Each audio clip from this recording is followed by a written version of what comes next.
la doctora María del Carmen Gutiérrez Agudelo. Ella es licenciada en enfermería por parte de la Universidad de Caldas en Colombia. Cuenta con un magíster en educación de la Universidad de La Sabana, Colombia. Ella es doctora en educación por la Universidad de La Salle en San José, Costa Rica. Ella ha sido profesora de pregrado y al mismo tiempo de posgrado en maestría y doctorado en diferentes programas educativos, tanto en Colombia y Perú. Es par académico evaluador del Consejo Nacional de Calidad de la Educación Superior en Colombia. Así también es de parte de la Sala de Salud y Bienestar CONACES. Es autora de diferentes artículos nacionales e internacionales, así como diferentes libros en colaboración con otras universidades, como por ejemplo la Universidad de La Sabana, la Universidad Autónoma del Estado de México y de la Asociación Colombiana de Facultades y Escuelas de Enfermería, ACOFAEN, de la cual ella es actualmente directora ejecutiva, así también como la Asociación Colombiana de Universidades, entre otras instituciones como la Organización Panamericana de la Salud. Ha participado en diferentes mesas de trabajo con Ministerio de Salud y Protección Social, así como el Ministerio de Educación Nacional en Colombia. De igual manera, ella es par evaluadora académica del organismo internacional GRANA y para nosotros es un gusto presentarla con la conferencia La educación hacia las rutas del futuro y retos y cambios. Doctora María del Carmen, muy buen día tenga usted, sea bienvenida, un saludo hasta Colombia. Bueno, buenos días todavía, no sé si en México son buenos días, en Colombia ya son buenas tardes para todos y todas. Muchas gracias, doctor Jonathan Josué Vázquez, por haberme invitado a esta conferencia y por la presentación que acaba de hacer de mí. Y quiero también agradecer a los organizadores de este tercer Congreso Internacional de Enfermería del Colegio Estatal de Profesionales de Enfermería de Jalisco, y a la Asociación Regional de Facultades y Escuelas de Enfermería del Centro de México. A sus organizadores, a la doctora Lidia García, a las maestras María del Rosario Tolentino, Gloria Arteaga y Aurora Ramos, que las veo que me han escrito y han sido muy atentas conmigo en mis peticiones y en lo que les he solicitado. Yo pues muy gustosa de hablar de este tema porque me encanta la educación, siempre he sido educadora y a eso me he dedicado toda mi vida durante casi 45 años, a ser profesora de universidades y hablar de esta temática tan importante que nos toca en este momento y a la que tenemos que enfrentar. ¿Puedo compartir la pantalla yo desde aquí o cómo Sí, lo claro, hacemos? sí, claro, tiene Bueno, los privilegios. bueno, muchas gracias. Ahí ya se ve la pantalla, ¿no? Se ve perfecto y también se escucha muy bien. Bueno, entonces hoy vamos a tratar este tema de la educación y hacia las rutas del futuro, retos y cambios. ¿Por qué me parece tan importante este tema? Me parece muy importante porque hoy en día pues, nos están llegando cantidades de cosas a la educación y no sabemos cómo las debemos enfrentar. Una de ellas son las tecnologías de la información y la comunicación y entre ellas lo más inmediato es la inteligencia artificial. No podemos dejarla de lado, pero tampoco podemos decir que le vamos a echar, como le dijéramos, a mirar todo lo que ella nos dice y todo lo que debiéramos de hacer. Tenemos que tener en cuenta esto, pero tenemos que tenerlo en cuenta con cuidado.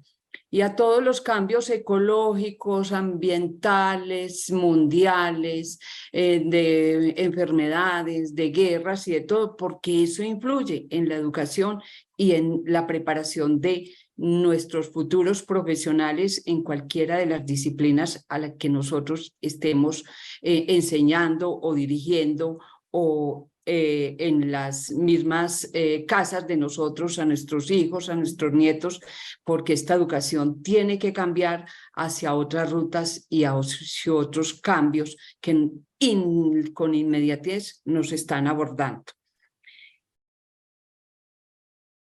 Yo quiero empezar con esta frase que dice, todos piensan en cambiar el mundo, pero nadie piensa en cambiarse a sí mismo.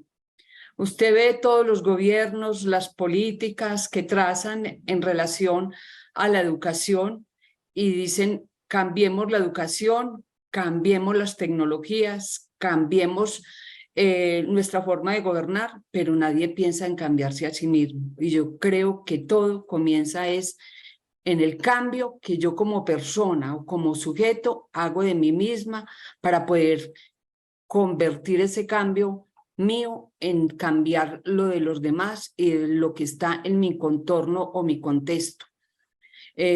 Cuando yo empecé a mirar la educación desde hace muchos años, desde otros aspectos, no la rigidez, la obediencia, ni la linealidad con que a nosotros nos enseñaron, yo dije, con cambiar por lo menos la educación en mi casa y en mi entorno familiar, con eso yo estaría como más contenta y más feliz.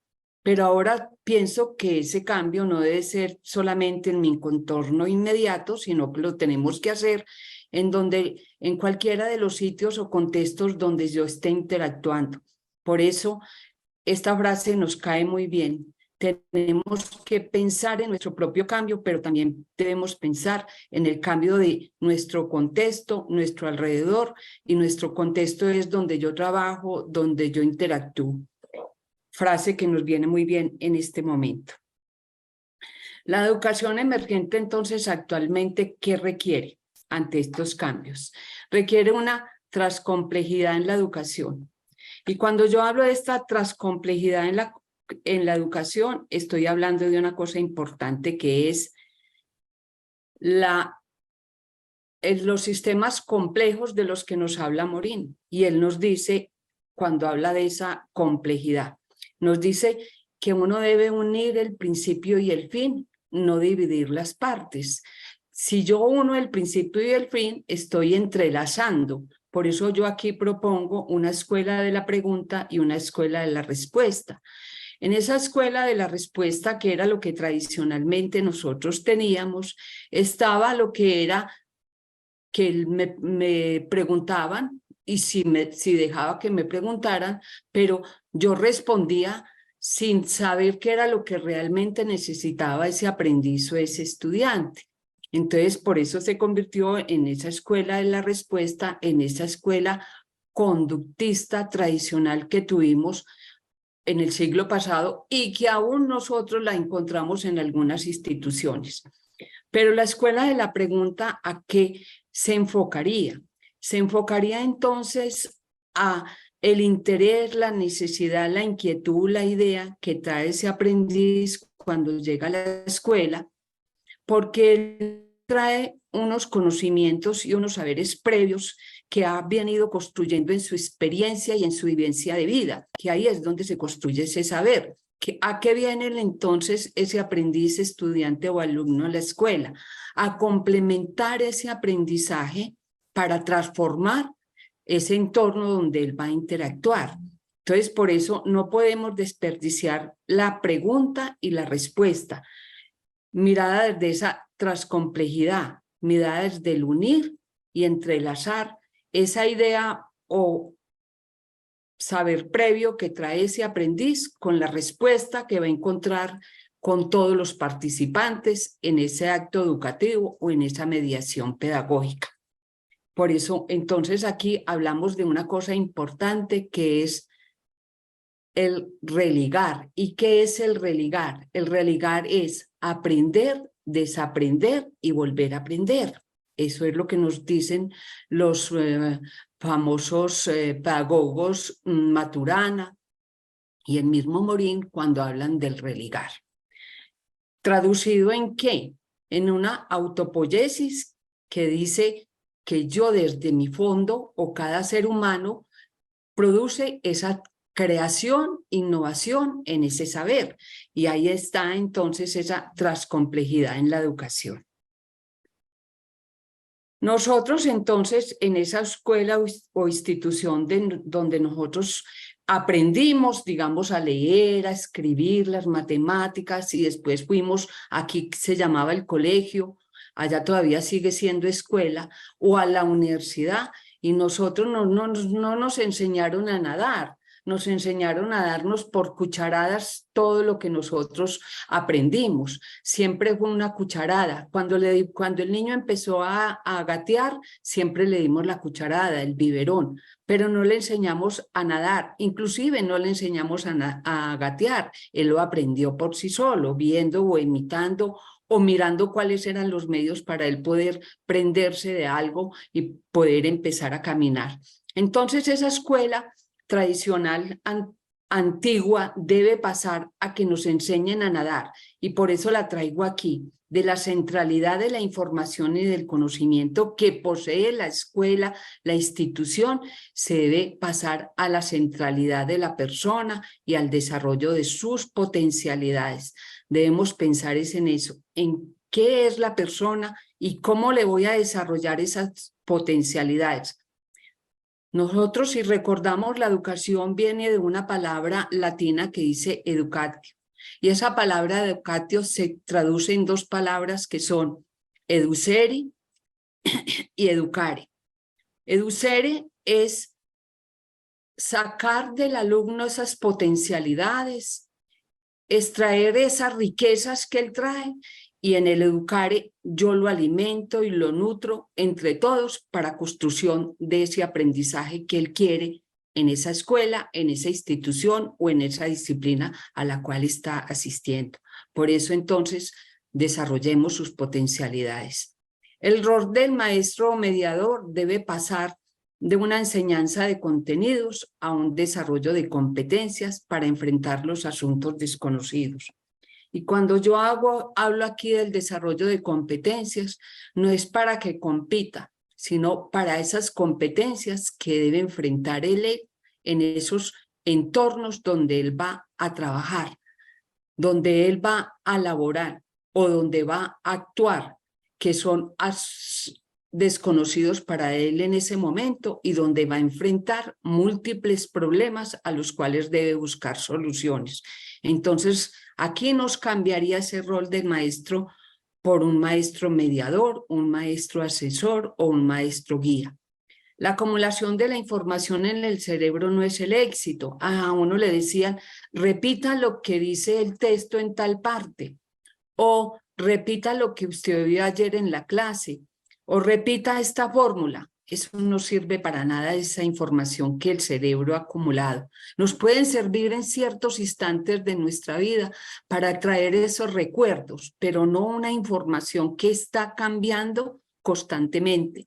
Entonces, ¿qué se debe buscar? El desarrollo integral en busca de soluciones y que seamos felices. La educación dice, el fin último de la educación es la felicidad, y por eso la felicidad se encuentra hasta el día en que yo me muera, porque el aprendizaje se da durante toda la vida. Esos currículos y contenidos aprendidos por materias, que así los vimos y todavía los encontramos en algunas instituciones educativas, rígidos, y a veces hasta tomado de textos, porque uno, pues, ¿de dónde tomaban esos contenidos anteriormente? Los textos que llegaban al país o que llegaban a las instituciones deben pasar a currículos como actividades de crecimiento para el propio conocimiento y saber del alumno. Más es la actividad, lo que yo le proporciono a mi estudiante, más que unos contenidos a veces obsoletos o que no suceden en nuestro medio. Nosotros aprendimos de pronto algunas patologías que nunca las vimos en nuestro contexto, porque nosotros debemos mirar cuáles son las necesidades e intereses propios que tiene el contexto en el cual nosotros estamos insertos. ¿Cómo voy a enseñar yo enfermedades que no suceden en Colombia o que de pronto no suceden en México?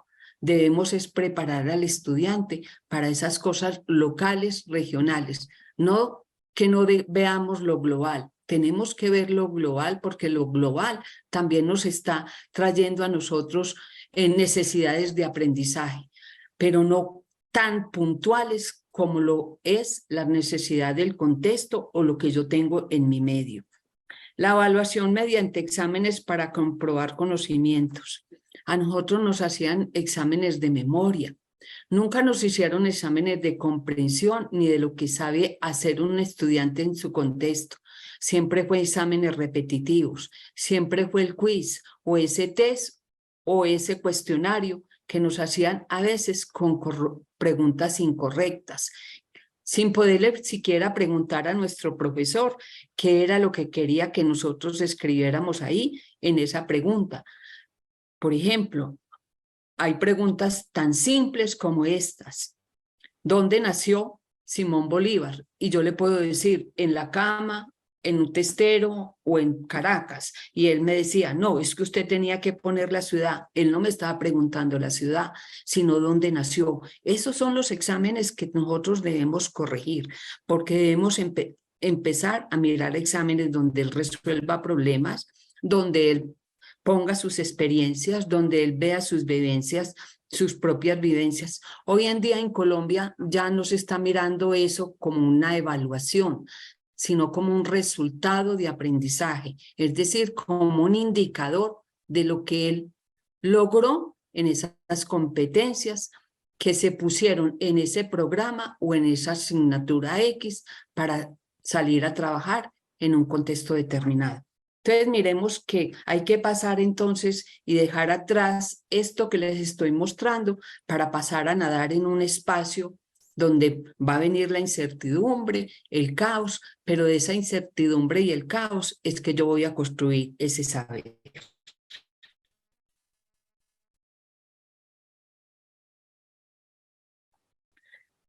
Entonces, ¿qué elementos importantes hay? Formador, lo vamos a poner como mediador. No vamos a cambiar al estudiante o aprendiz, lo vamos a tener como ese actor principal de ese proceso educativo. Y ese currículo lo vamos a convertir en esas actividades que yo les estoy planteando. Por eso en el aprendizaje siempre nos debemos plantear qué voy a aprender o qué va a aprender mi estudiante. ¿Por qué lo va a aprender? ¿Por qué? El por qué es justificar qué es eso que va a aprender y por qué lo necesita aprender. ¿Cómo lo va a aprender? ¿A través de qué estrategias, de qué metodologías, de qué teorías de aprendizaje, de qué modelos pedagógicos voy a echar yo, digamos, mano o voy a entrar en mi clase para poder solucionar con el estudiante ese saber? ¿Dónde lo voy a hacer? En cualquier sitio, no solamente en el aula, por fuera del aula, en el contexto donde él se encuentre y cuándo, en cualquier tiempo de la vida, en cualquier tiempo de su existir. Por eso nosotros miramos a ese ser humano durante el curso de vida, que es desde que él está en el vientre de la madre, porque ahí también puede haber aprendizaje hasta que él se muere. Las Naciones Unidas hace poco en una frase nos dijeron en relación a esto, ¿qué debemos seguir haciendo en la educación? Perdón, me devuelvo. ¿Qué debemos dejar de hacer y qué deberíamos de reinventar? Esas son preguntas que yo les quiero dejar a los que educan, inclusive a los padres de familia. ¿Qué seguir haciendo en la educación con nuestros hijos y nuestros nietos? ¿Qué debemos dejar de hacer y qué deberíamos de reinventar en ese proceso educativo? 3 preguntas fundamentales que se debe hacer hoy la universidad, la facultad, el programa, la escuela, el colegio y la familia.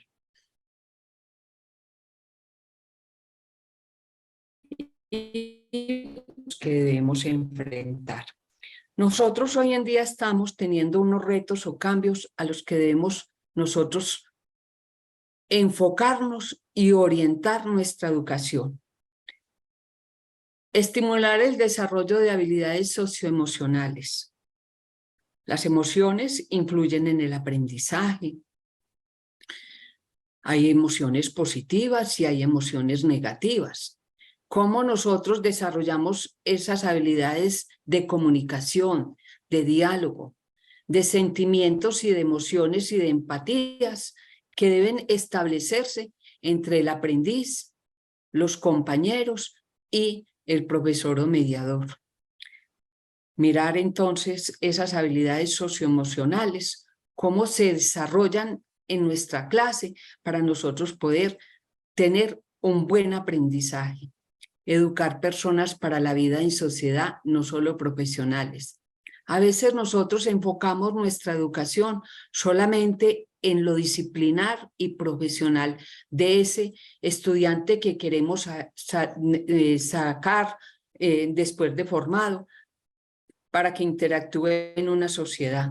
No, lo debemos preparar y educar para la vida en sociedad, para que él pueda trabajar con los otros, para que él pueda resolver los problemas que se le presentan en ese contexto, no solo en su disciplina, sino también en la vida en común, en la vida en comunidad y en la vida con los otros.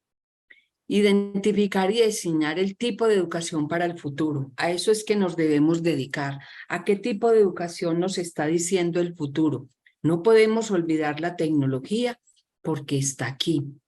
Tenemos que mirar el Big Data, el chat GTP, mirar la inteligencia artificial, la bionanotecnología y todas las tecnologías que hay hoy en el mundo y que invaden todas las comunicaciones y las redes. No las podemos dejar. Lo que debemos orientar es cómo se manejan esas diferentes tecnologías de la información y la comunicación.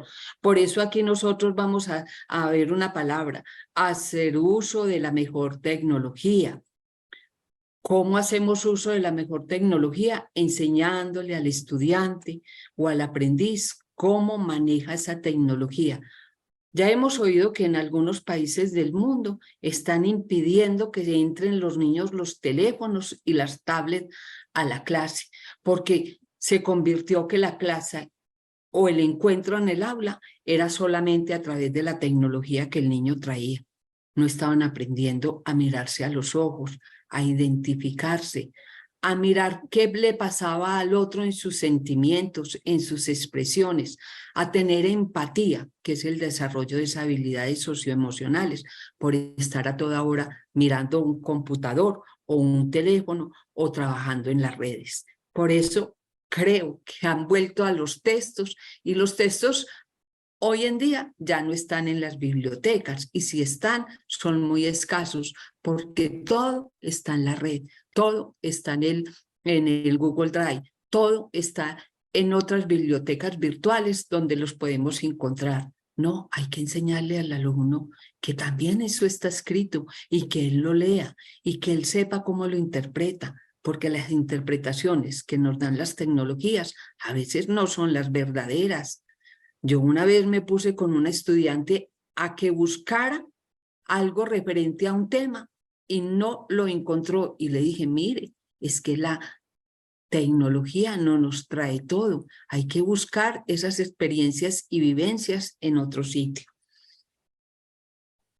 Replantear los procesos educativos teniendo en cuenta esa dimensión digital, claro que la tenemos que tener, ya hablamos de esto y seguiremos teniéndola porque eso no se va a ir ahora, eso se va a quedar y se va a quedar durante muchos años, quizás hasta que nos desaparezcamos.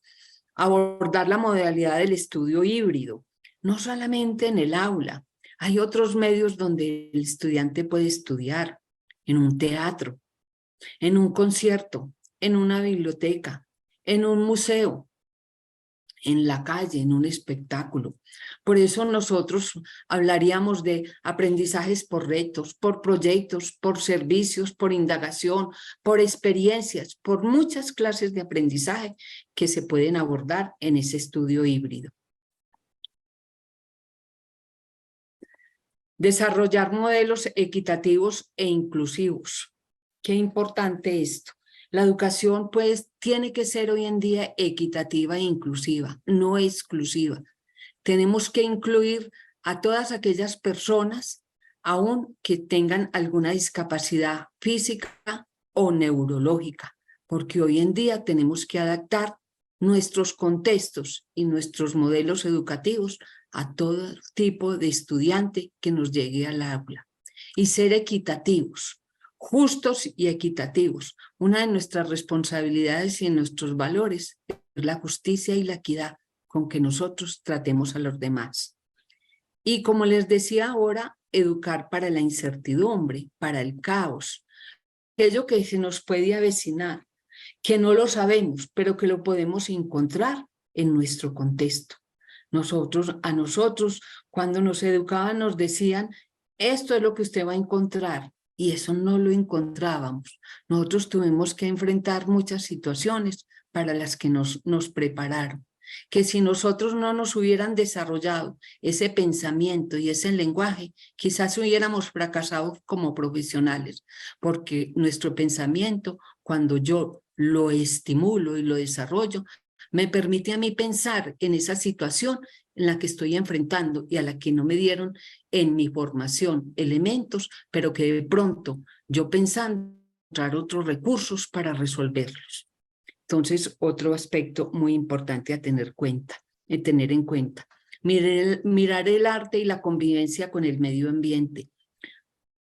Generalmente nosotros vimos el arte y vimos la estética cuando estábamos en la escuela, pero el arte y el medio ambiente no lo hemos trabajado de pronto en las universidades. Hoy en día llamamos como electivas a estas personas que dicen, vamos a ver qué le ofrece la universidad en el arte, en el deporte, en la escultura, en la literatura, y qué podemos hacer nosotros con el medio ambiente, con la parte ecológica.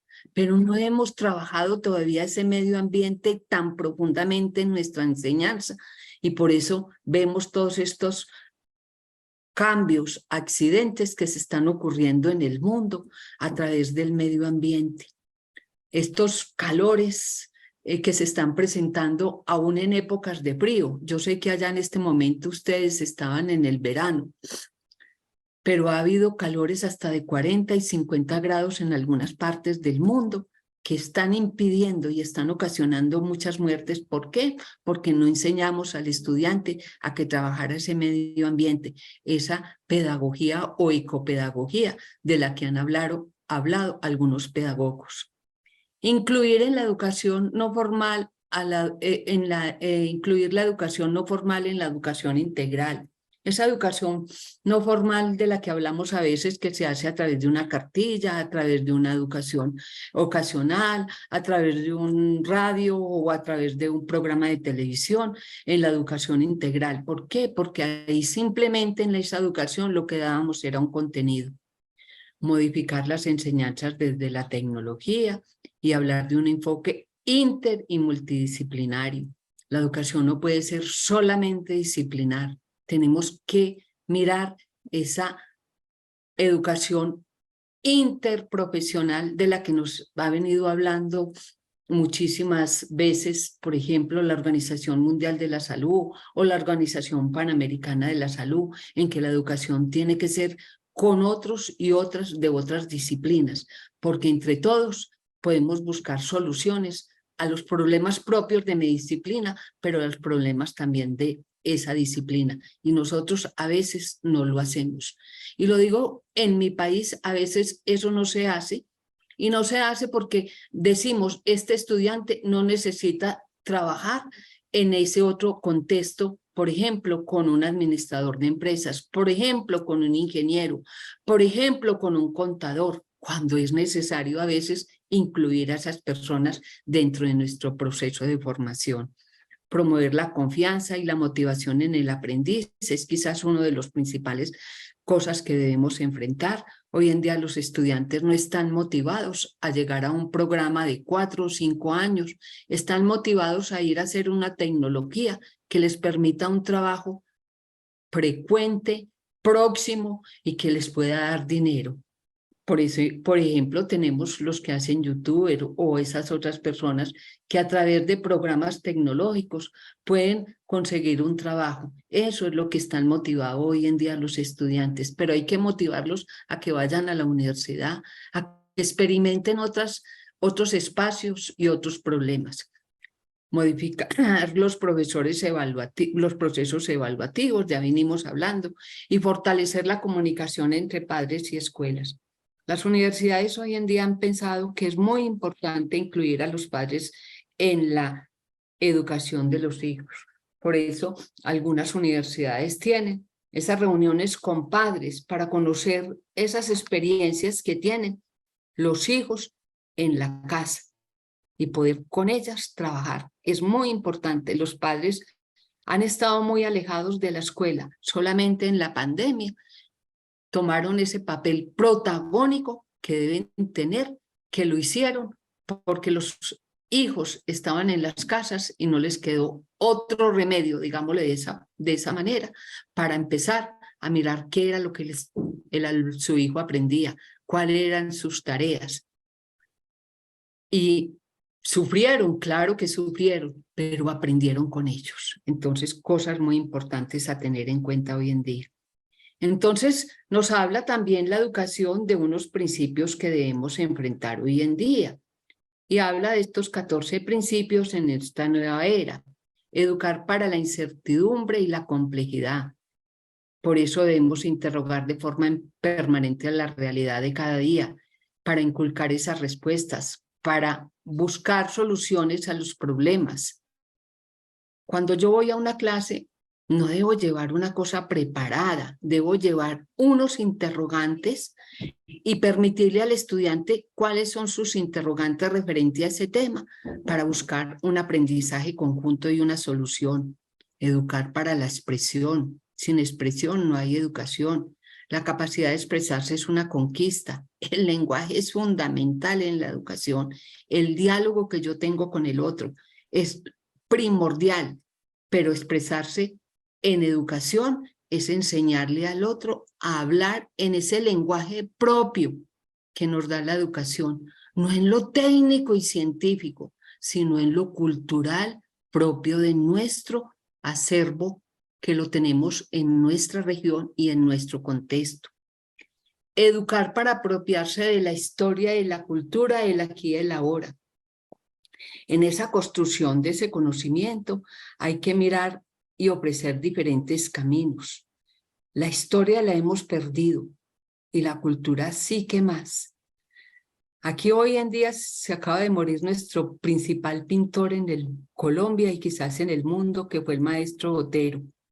Alguien me preguntaba de quién fue Botero. Yo le decía, ¿usted no ha oído hablar de las esculturas de Botero? Del pintor que fue. Entonces no conocemos a veces ni nuestra propia cultura ni lo que pasa en nuestro país.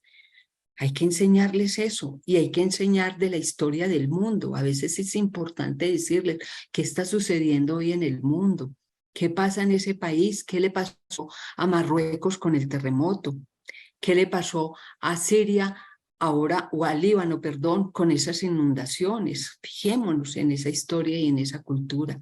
Hay que enseñar esas cosas para información de ese estudiante. Hay que enseñar a significar. ¿Y qué es significar? Es la capacidad de darle sentido a aquello que aprendimos. Es construir ese sentido, pero ese sentido lo construimos con los otros y las otras. ¿Para qué? Para lograr ese significado para mi vida. Para mi vida, ¿qué significa cuidar? Yo hago esa pregunta. Cada uno tiene un significado de cuidar. Puede decir que cuidar es cuidar al otro. Cuando cuidar es cuidarme a mí misma también. Mirar cómo me alimento, cómo hago ejercicio. Eso es el significado para mí de cuidar. Cómo duermo, en qué invierto mi tiempo. Y eso es cuidado. Entonces, ¿qué significado? Pero ese sentido del significado lo damos a través de la educación. Aprender a convivir y a comprenderse. Ese interaprendizaje, esa cooperación, vivir en comunidad, tratando de respetar al otro, de aprender a vivir juntos, de comprender al otro y comprendernos a mí mismos.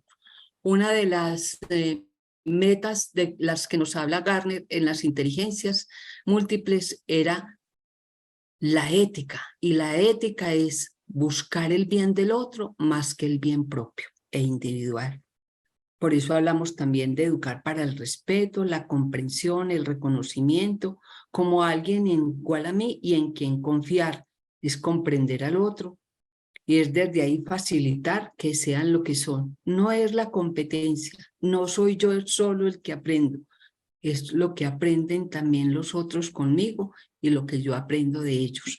Es muy importante en la educación tener en cuenta eso, porque a veces nos convertimos en seres aislados y solos y no le damos una fotocopia o un libro o no prestamos ese libro al otro que no lo tiene, no le facilitamos los medios y ahí está esa parte de la educación.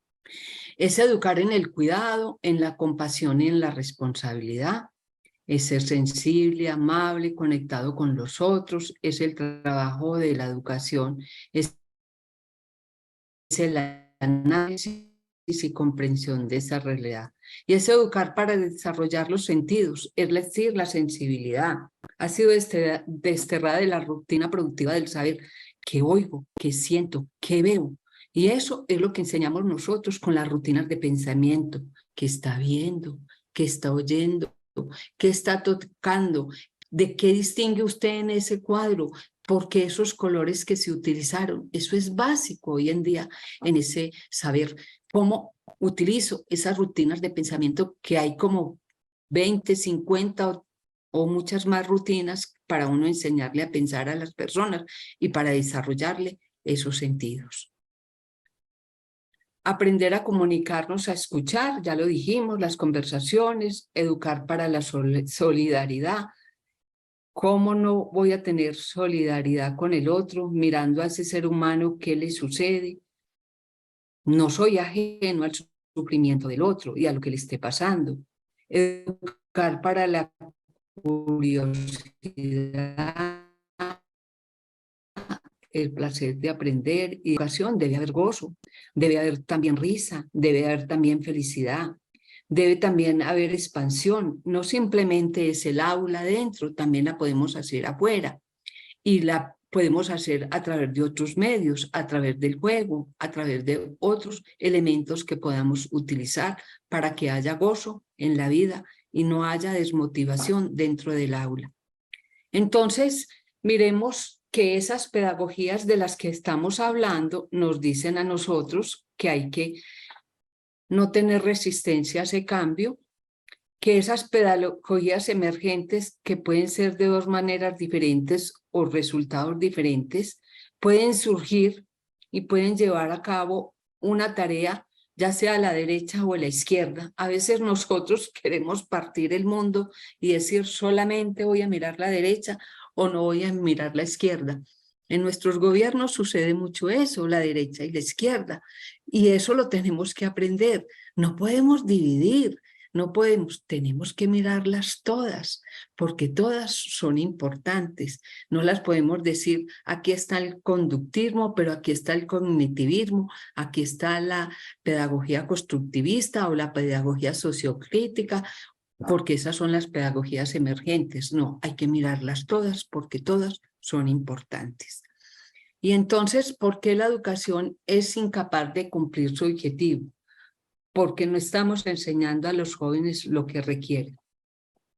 ¿Qué requieren los jóvenes hoy en día? Todo lo anterior, pero ellos requieren tareas rápidas, inmediatas, motivación, que estemos conectados con ellos, que los comprendamos, que no les pongamos cosas largas para que lean. Y hay que mirar eso, porque hay veces que no lo leen. Entonces miremos todo lo que requieren los jóvenes de hoy. Los jóvenes de hoy requieren amor, requieren afecto, porque se sienten solos. Si usted los ve, están conectados a un computador o a un celular, pero están solos, requieren que los abracemos, requieren que estemos con ellos. Y la manera como enseñemos es altamente insuficiente. Entonces, ¿por qué no tenemos que cambiar y las debemos cambiar esas pedagogías antiguas y mirar qué es lo que requieren hoy en día esos jóvenes y esos estudiantes? La tecnología, las comunicaciones, buscar y aprovechar su potencial comunicativo, creativo e innovador. Eso es lo que debemos hacer en los estudiantes, que innoven y crean, que crean en el aula, que innoven ese sistema de aprendizaje, que innoven nuestra manera de enseñar, que innoven nuestra manera de evaluar. Y por eso esas pedagogías buscan favorecer ese pensamiento personal y colectivo, esa autonomía en el aprendizaje, ese aprendizaje permanente, favorecer ese aprendizaje autodirigido y ese aprendizaje en red. Esas características es las que debemos mirar. Y aquí entonces están esas pedagogías modernas, la pedagogía conceptual, que busca formar personas amorosas y talentosas, donde se habla de lo afectivo, lo emocional, el sentir, los valores, los sentimientos y nuestras motivaciones. Que aprendan eso cognitivo. Nosotros hablamos de conceptos, conocimientos, nociones y preposiciones, pero aquí lo que más queremos nosotros es desarrollar en esa persona esos procesos cognitivos básicos, pero también esos procesos cognitivos superiores. No es simplemente el recordar, la comprensión, la evaluación, el análisis, la síntesis, la aplicación y la capacidad de crear que vamos a desarrollar en los estudiantes. Una pedagogía dialogante donde a través de las diferentes dimensiones humanas podamos nosotros entablar una comunicación para convivir mejor y actuar mejor. Una pedagogía sistémica para establecer alianzas entre la escuela, la familia y la comunidad. Por eso yo hablaba de esa sistémica en relación a mirar el todo, principio y fin, y no las partes, sino involucrar a todos en ese proceso educativo. Una teoría del conectivismo a través de las redes y los sistemas digitales o herramientas colaborativas para lograr una construcción de ese saber, pero una pedagogía del amor, una pedagogía donde se logre una relación adecuada entre estudiante y las personas que lo rodean, donde haya respeto por sí mismo y se aumente la autoestima del estudiante, donde se mantenga ese interés por descubrir sentido y significado a las cosas que lo rodean. Hoy en día dice, esa es la verdadera pedagogía, la que nosotros hacemos con amor. A veces los maestros decimos, trabajo porque necesito. No, trabajemos porque sentimos amor por eso que hacemos. Y ahí está la verdadera pedagogía de nosotros. Cuando yo siento amor por lo que hago, lo hago súper bien. Lo hago sin necesidad de inventarme muchas cosas, sin necesidad de traer las metodologías más estrambóticas, ni las tecnologías más modernas, pero si lo hago con amor, sé que el estudiante está aprendiendo. Y por eso esas tendencias curriculares hoy en día deben ser un plan de estudios abiertos, una revalidación de estudios en otras instituciones, que yo tomé por allá una electiva que fui a pasear un tiempo a Estados Unidos o a otra ciudad de México, a otra ciudad de Colombia, y nosotros no le valemos eso, que ¿por qué no? Eso no comprende el plan de estudio que nosotros tenemos. No, abiertos a una flexibilidad, una maleabilidad para asumir esos cambios, unas nuevas disciplinas o desaparición de algunas, porque eso es lo que va a ocurrir hoy en día. Con la inteligencia artificial, algunos escriben, desaparecerán algunos trabajos y serán reemplazados por las máquinas. ¿Ustedes creen que al maestro lo va a reemplazar un robot o un androide? Yo sí no creo eso absolutamente, porque el ser humano tiene innovación, creatividad, sentimientos y tiene sentido común. Y la máquina no tiene sentido común. Así las máquinas, ¿por qué funcionan? ¿Por qué funcionan el Big Data? Porque el hombre le ha introducido los datos. Si el hombre no hubiera introducido los datos, eso no existía. Pero en nosotros existen otras cosas como seres humanos, porque sentimos en nuestro cuerpo esas sensaciones que tienen los otros seres. Un currículo centrado en el aprendizaje significativo, claro, el aprendizaje significativo nos va a hablar de las experiencias y vivencias que trae el otro para construir ese saber con lo nuevo que va a aprender. Algunos lo llaman el anclaje o el ala de anclaje o el sucesor, que son esas experiencias o esos saberes. Estrategias de interdisciplinaridad y aprendizaje por experiencia. No podemos dejar ese aprendizaje que nosotros y que cada uno de los seres humanos trae cuando va a la escuela, cuando va a la universidad, cuando está trabajando en algún sitio. Pero a veces le decimos, no, aquí las cosas se hacen de esta manera. No, dejémoslos que ellos experimenten, que creen, que se involucren, pero nosotros eso no lo permitimos. Y ya para terminar, para dejar un espacio a preguntas, tenemos aquí otras cosas: la formación en valores, la promoción del desarrollo y el fortalecimiento de la dimensión ética.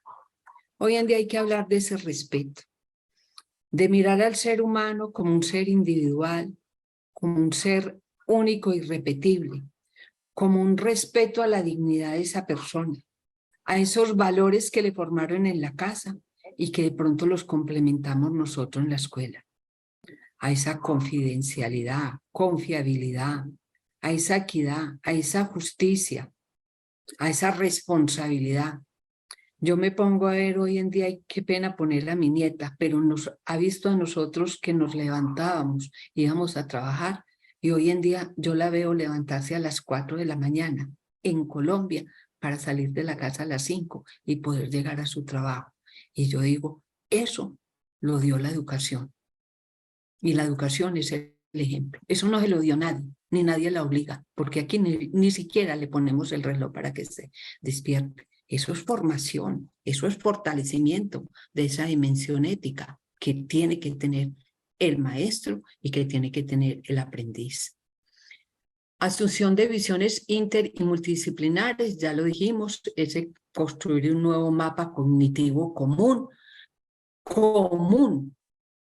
no un pedazo de una asignatura y un pedazo de la otra que me lo dé un profesor y otra disciplina, no. Un mapa cognitivo común para desarrollar dentro de mi currículum. Ayudarlo a pensar, crear, planificar, resolver problemas, interactuar, obtener, usar, producir, comunicar información. Eso es la educación de hoy. Pensar. Yo siempre le digo al estudiante, ¿está pensando? Piense. Porque en eso está la educación, en enseñarle al otro a pensar dónde buscar información, a pensar cuál es la información relevante, a pensar cuál es la información verdadera, a pensar cómo le ayudo al otro, a pensar en cómo yo voy a resolver ese problema, a pensar en cómo soluciono esa situación que se está viviendo dentro de la clase o fuera de la clase, en donde yo trabajo. Eso es la educación. La educación no es un acúmulo de información, jamás, porque la información existe y la puedo buscar, pero enseñarle a pensar es lo básico en la educación. Yo diría que es lo esencial. Yo siempre le digo, y lo repito a veces aquí, ¿ya pensó en esto? Piense, piense, porque ahí está la solución. La solución no se la voy a dar yo, la solución la tiene usted cuando piensa. Y la podemos confrontar y la podemos mirar. Pero nosotros en la escuela le quitamos. Hay una teoría que es la pedagogía del asombro de Loris Magaluzzi, italiano, que en 1946, después de la Segunda Guerra Mundial, dijo dijo que la escuela, que el alumno tenía 100 lenguajes, pero que la escuela le quitaba 99.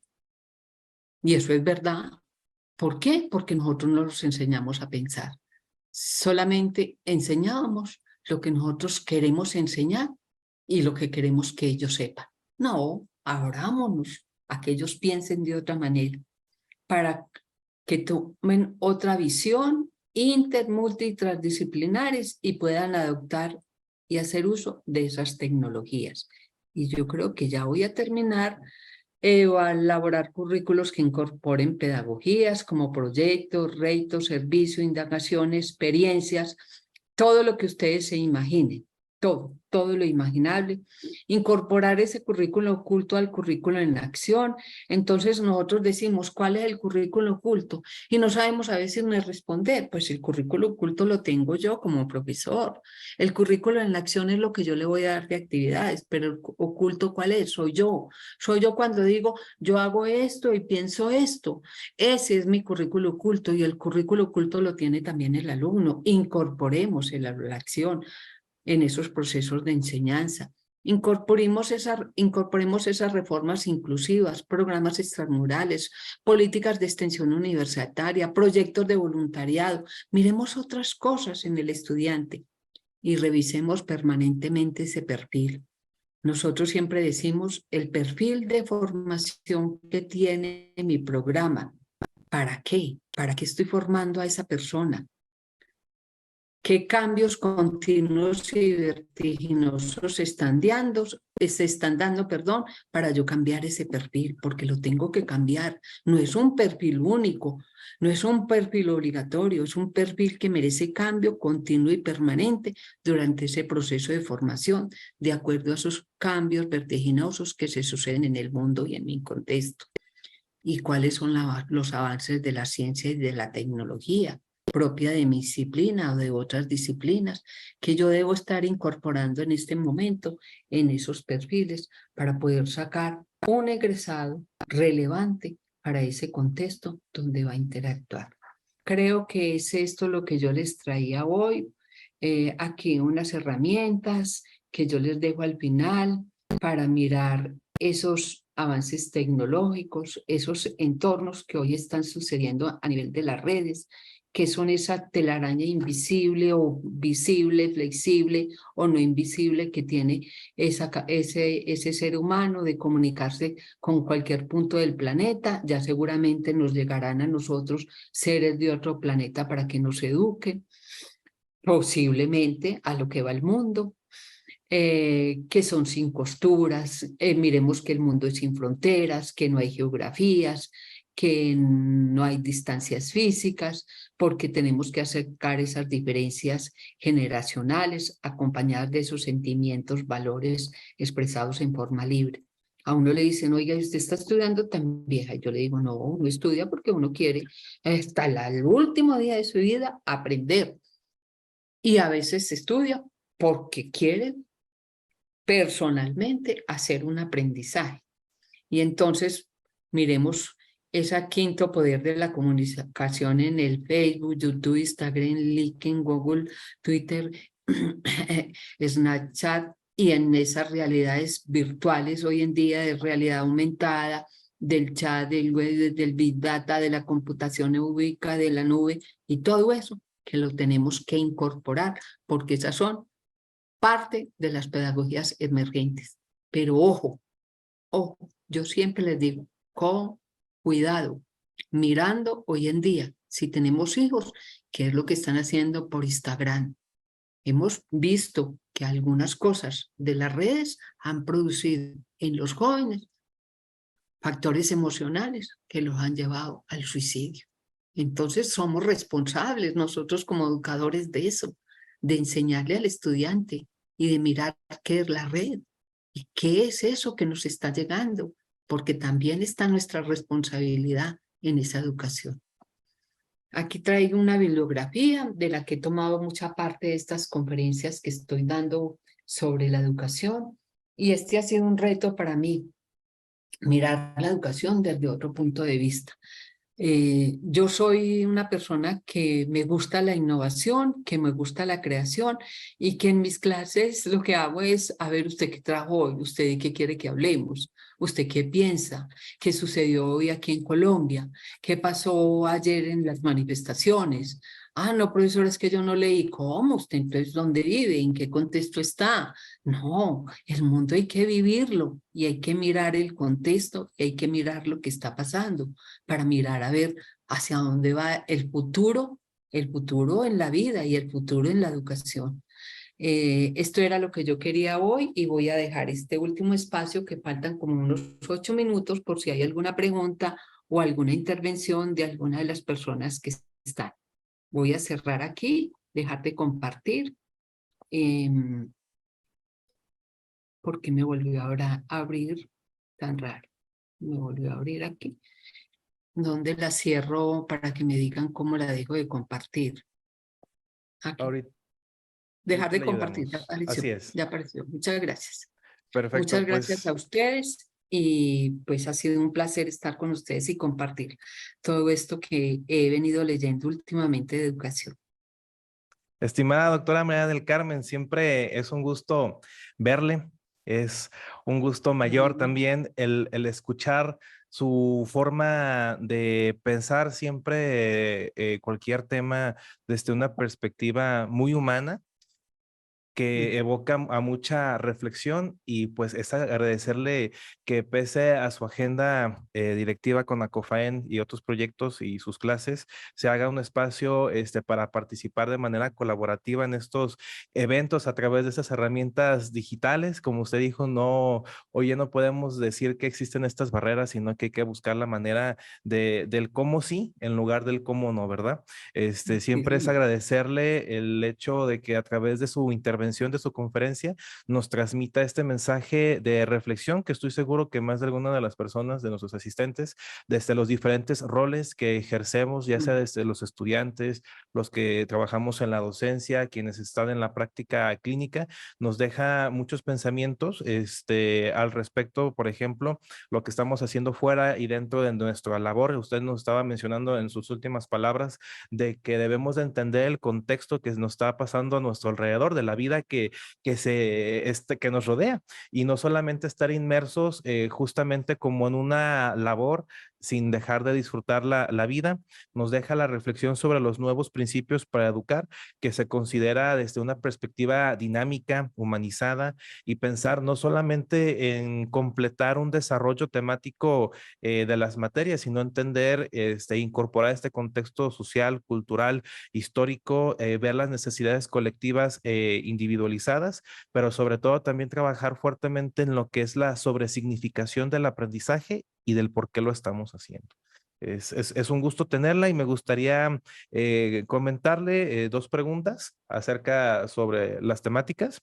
Una de ellas sería, ¿cuál considera que es el principal elemento en la educación que se debe de trabajar de manera prioritaria en las universidades? Pues yo digo que en las universidades lo que se debe trabajar prioritariamente hoy en día es mirar ese currículo disciplinar de cada profesión hacia qué necesidades e intereses propios de los aprendices se está enfocando. Yo diría que es lo primordial. ¿Y a qué necesidades de ese contexto va a responder ese currículo o plan de estudios o como lo quieran llamar? Porque hemos enseñado lo que no se necesita. Debemos enseñar lo que necesitamos ahora. Y para mí, hacia allá se debiera de enfocar. ¿Qué es el interés y la necesidad que tiene ese aprendiz? ¿Y qué es la necesidad de ese contexto local, regional y nacional a la que él vaya a responder? Puede que nuestros estudiantes estén emigrando a otros sitios, pero cuando yo voy a ese otro sitio, ¿qué traigo? Traigo unas experiencias, pero aprendo de lo que hay allá. Entonces, ahí está la combinación de ese saber, que es lo que yo siempre digo. Cuando yo fui a México, que estudio ahora con ustedes, aprendí cantidades de cosas de allá. Traía mis propias cosas, pero me fui allá y aprendí, porque eso es el aprendizaje. Entonces, yo lo enfocaría a eso exclusivamente, porque enseñan cosas que no es, enseñamos cosas que no eran. Entonces, miremos. Y a la formación en valores, eso sí, eso no lo podemos dejar de lado. La formación en valores es fundamental, fundamental. Yo creo que es casi lo primero.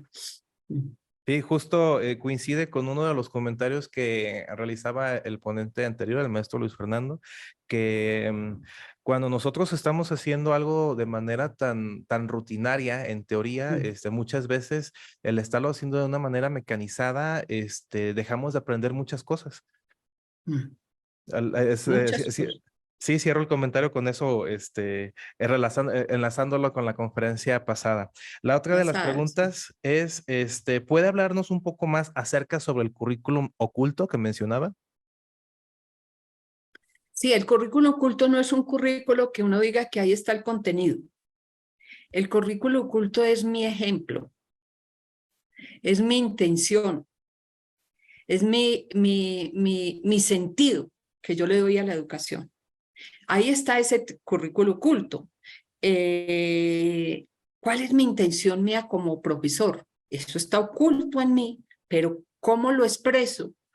Cuando yo estoy con el estudiante, lo expreso en mis actitudes y actitudes. Ahí está mi currículo oculto. ¿Quiero esto o no lo quiero? Y por eso entonces lo tenemos que buscar también en nuestros estudiantes. ¿Qué es ese currículo oculto que él trae de su intención, de su necesidad, de su expresión, de su sentimiento, de sus emociones? Y por eso es que involucremos ese currículo oculto a ese currículo visible, que son esos contenidos o materias que yo quiero que mi estudiante pues conozca o aprenda en ese proceso de aprendizaje. Entonces, es eso, y el currículo oculto, yo siempre lo digo, un profesor predica una cosa y dice una cosa. Eso sí será lo que él verdaderamente hace en su hacer cuando está fuera del aula. Ahí está mi currículo oculto. ¿Soy coherente con lo que digo y con lo que hago? Ahí está. A mí me deben juzgar por eso, más que por lo que sepa, sino por lo que digo y hago. Y hago. Mm. Totalmente de acuerdo. Por ahí hay un comentario que dice qué bonito sería ser su alumno. Dígale que cuando quiera. Le vamos a Ahora pasar tengo sus como datos. 14. Ah, Le dígale que vamos a pasar cuando sus quiera. datos. Sí. Mm. Bueno, María del Carmen, vamos a compartir brevemente la pantalla para dar lectura.